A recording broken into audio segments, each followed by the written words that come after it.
Fala aí, meus amores, tudo bem com vocês? A gente vai hoje dar continuidade à matéria que a gente começou na aula passada, falando sobre a estrutura fundiária do Brasil. Hoje a gente vai estar analisando alguns outros elementos, descrevendo alguns conceitos e tal, para a gente compreender melhor o todo quando a gente estiver falando sobre isso, né? Já que existem características bastante peculiares em relação à estrutura fundiária brasileira, né? Então vamos lá. Primeiro, a gente organiza a propriedade rural no Brasil em 4 categorias. A gente tem os minifúndios, a empresa rural, o latifúndio por exploração e o latifúndio por dimensão. Então vamos lá. O que é um minifúndio? É menor do que um módulo rural. O conceito de módulo rural, eu já até falei com vocês na aula passada, que é o seguinte: um módulo rural é o tamanho necessário para a subsistência de uma família no campo. Então, o tamanho do módulo rural ele varia de região para região, de estado para estado, de cidade para cidade. Por quê? É levado em conta as características naturais daquele local. Então, por exemplo, um módulo rural da região sul do Brasil, onde tem terra roxa, que é um dos solos mais férteis do país, é menor do que um módulo rural no sertão nordestino, onde precisa-se de uma propriedade de terra muito maior para se atingir a mesma produtividade do sul do país, né? Então, um minifúndio é menor do que um módulo rural. Uma empresa rural uma área agrícola de até 600 módulos rurais explorado economicamente. O latifúndio por exploração, apesar dele ter esse nome, apesar de se chamar latifúndio por exploração, ele é uma terra inexplorada, voltada para a especulação imobiliária, que é a situação de boa parte dos latifúndios do país. Né? Grande parte dessas terras não são usadas para absolutamente nada, elas estão ali ano após ano, década após década, sendo utilizadas única e exclusivamente com essa finalidade, né? E o latifúndio por dimensão, que é maior do que 600 módulos. Então, aqui a gente tem, por exemplo, a diferença entre a empresa rural e o latifúndio por dimensão, né? Porque um é menor que 600 módulos, o outro é maior do que 600 módulos, e o latifúndio por exploração, que são as grandes propriedades inexploradas de terra, ok? A política agrícola no Brasil, até historicamente falando, ela é voltada para os grandes proprietários. Os pequenos proprietários, eles não têm acesso a crédito, não têm acesso a subsídio, não têm acesso aos incentivos públicos, né? De maneira geral, aqui no Brasil, os pequenos proprietários são endividados, conseguem baixos preços na sua produção, porque o produto não é de tanta qualidade assim, porque ele não tem acesso a insumo agrícola, ele não tem acesso a tecnologias de produção. O solo desses pequenos proprietários vai se esgotando porque ele é obrigado a utilizar o máximo que a terra tem para oferecer. Então, o descanso da terra, por exemplo, é uma coisa que não acontece. Então, vai acontecendo o desgaste dessa terra e, em muitos casos, o consequente abandono da mesma, provocando o êxodo rural. Né? O ideal para que haja o descanso aí é que a terra seja dividida, de repente, em 4 partes, e o produtor sempre utilize 3 delas e deixe uma descansando e vá fazendo esse rodízio, né? Mas é muito difícil o pequeno proprietário conseguir fazer isso, porque ele precisa produzir ao máximo para ele conseguir o rendimento básico aí para o seu sustento, né? Então, a política agrícola aqui no Brasil, é importante a gente estar ciente disso, ela sempre esteve voltada para atender os grandes proprietários, é esses caras que têm acesso às linhas de crédito, com empréstimos e tudo mais, né? São esses caras que têm mais facilidade para comprar maquinário e tudo mais, enfim, né? Então, em geral, os créditos eles são destinados às lavouras de exportação, né? Os caras que produzem para exportar. Aqui no Brasil, principalmente quando a gente fala em soja, né? Como a gente já até comentou e vocês já sabem bem, a gente tem um problema de distribuição de terras gigantesco, né? E que é histórico aqui no país, né? O problema começou já com as capitanias hereditárias e com as sesmarias lá atrás, lá no início da colonização do território, né? Então a gente já tem aí um processo de concentração de terras na mão de poucas pessoas, né? Ainda mais quando a gente fala em capitanias hereditárias, onde os donatários, né, eles só poderiam passar essas terras para os seus filhos. Então, consequentemente, o país nasce com um problema nasce com uma questão séria de concentração de terras, né? Essa situação ela vai se agravar um pouco mais com a Lei de Terras de 1950. Por quê? É quando a lei brasileira determina que um cidadão só pode ter acesso à terra se ele tiver grana para comprar ou por herança, ou se ele for herdeiro, né? Então, os privilégios aí vão sendo mantidos, né? E vai garantindo a posse da terra aos poderosos.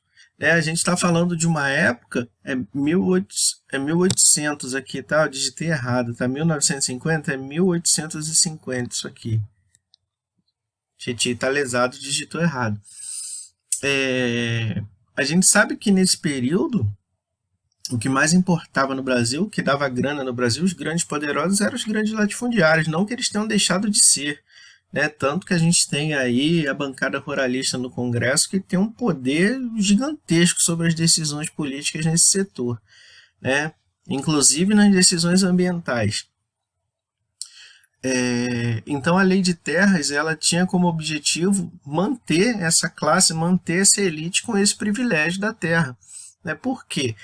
Em 1888 acontece o fim da escravidão formal aqui no Brasil. Né? Então, essa foi uma forma, a Lei de Terras foi uma forma também de garantir que esses negros não tivessem acesso à terra, porque em 1850 também é assinada a Lei Eusébio de Queiroz. Né? Então, até hoje no Brasil, a gente tem um problema gigantesco de latifúndios, de concentração de terra. Né? E eu não estou falando do sítio que o tio, o pai, o avô tem. A gente está falando de latifúndios de extensões de centenas de quilômetros, né? De terras improdutivas. Ao mesmo tempo em que a gente tem um problema seríssimo com uma grande parcela de trabalhadores rurais que não tem acesso à terra, como vocês bem sabem. Né? Para vocês terem uma ideia, 1% dos imóveis rurais ocupa 43% de toda a área rural do país.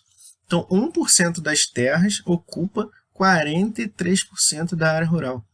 Desse total, desses imóveis rurais, desses latifúndios, né?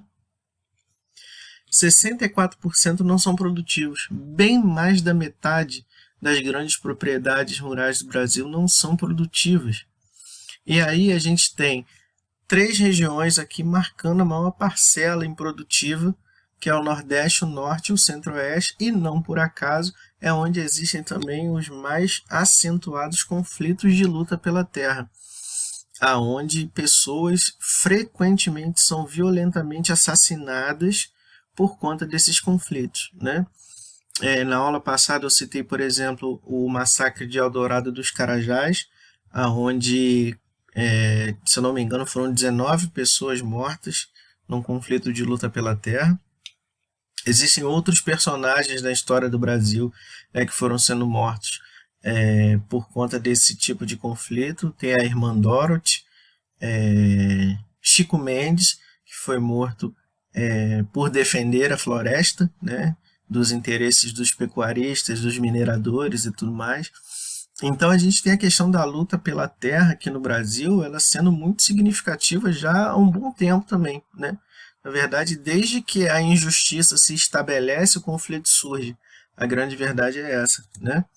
E aí nós temos aqui 3 importantíssimos movimentos de luta pela terra aqui no Brasil, começando pelas ligas camponesas, que começaram a atuar na década de 1940. As ligas camponesas elas eram dirigidas e administradas pelo Partido Comunista do Brasil. Né? Ela foi tornada ilegal em 1947 e retornou à atuação em 1950 no estado de Pernambuco. Então, esse é um movimento social de luta pela terra da região Nordeste, propriamente dita. Né? Temos a Comissão Pastoral da Terra, que surge na década de 1970 em Goiânia, já no interior, né? Bem no interior do Brasil, que nasce com o objetivo de assessorar o trabalhador rural e quem apoia o trabalhador rural também, lutando, reivindicando a reforma agrária, ou seja, uma redistribuição equitativa de terras, né, uma redistribuição justa das terras, assim como o fim do trabalho escravo, porque apesar da abolição em 1888, a gente sabe que ainda hoje o trabalho escravo é bastante presente em inúmeras propriedades rurais e a gente não precisa nem ir tão longe né, em Canaviais, aqui em Campos dos Goytacazes, aqui do ladinho, né, no estado do Rio. Com certa frequência existem ações do Ministério Público Federal com a polícia para resgatar pessoas trabalhando em situações análogas à escravidão.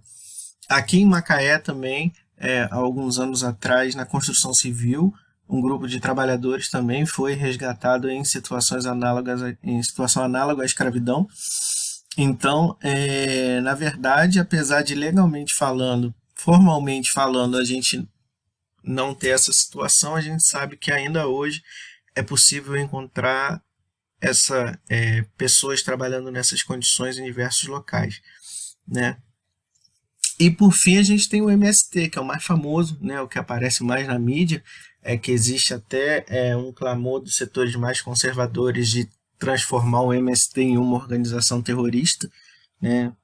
Não sei bem baseado em que critérios, mas o MST é também um movimento de luta pela terra que surge no contexto da modernização agrícola. Então, quando a modernização agrícola começa a atingir de maneira mais significativa o campo no Brasil, gerando desemprego, gerando maior concentração de terras, surge o movimento sem terra, né? E o MST usa a ocupação como instrumento de pressão. Então, na aula passada, a gente chegou a ver que na época do governo Fernando Henrique foi editada uma medida provisória dizendo que os assentamentos não sofreriam reintegração de posse pelo prazo de 2 anos para diminuir a incidência de ocupações, né? É tipo tapar o sol com a peneira, né? Porque de fato é um instrumento utilizado pelo MST. E existe muito, como é que fala? Muita informação distorcida em relação a essas ocupações, né?